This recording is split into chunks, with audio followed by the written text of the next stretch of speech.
At 7:30 for our Friday window, we got Cal, who's 5-2, traveling to Virginia Tech, who's 2-5. Virginia Tech favored by 5.5 on ESPN.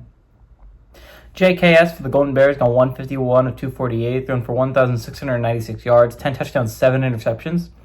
Kendrick Raphael is at 115 carries for 495 yards and 5 touchdowns, and Jacob DeJesus had 47 catches for 406 yards and 3 touchdowns.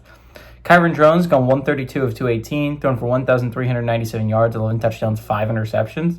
Marcellus Hawkins had 64 carries for 364 yards and a touchdown, and Aiden Greens had 21 catches for 331 yards and a touchdown. These two teams have played once before. Cal won that matchup in 2003. They won 52-49 at the Insight Bowl in Phoenix. Okay, so it's that game. Cal's a really interesting football team to talk about, right? Because normally when you're going to be talking about teams like that are 2-loss squads that are in the playoff picture at this point in the year, there are levels, but they're all good football teams. They're all like, this is a really good football team that they're going to have to go on a run, obviously, especially if you're a 2-loss squad, right? You're going to have to finish the season 5-0, but this is a solid football team. They've shown that this is a solid football team.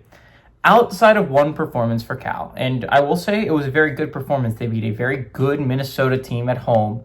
They haven't looked very good. They have 2 Power 4 wins over Boston College and UNC, and they eked both of them out, and then those are against, if you combined both those teams' wins totals, it's 3.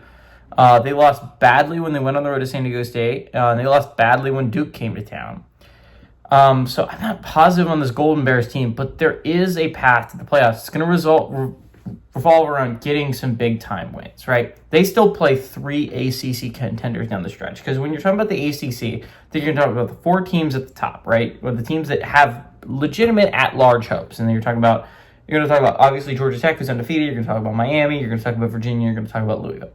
It's a very reasonable thing to be talking about, right?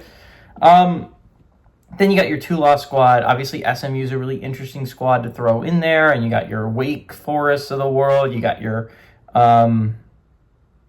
Pitts of the world, who is a very good football team but have a very hard schedule. Cal's one of those interesting ones. They're the ones you forget about. They only have 1 conference loss, and they're gonna have to win some big time games. They still got Louisville, Virginia, and SMU left on that schedule ahead.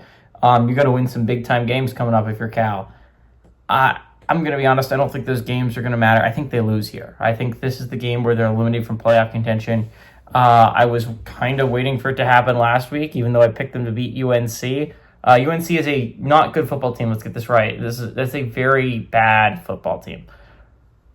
But they almost beat Cal. And Va-Tech is better. But it's not like a high bar, but Virginia Tech is a better team than UNC, and they're playing in Blacksburg. I think this is a win for the Hokies. I think they've looked way better since they fired Brent Pry. I think the interim coach is doing a pretty good job there, and I think they pull a shocker at home. Give me the Hokies to win, and I like them to cover that 5.5 point spread.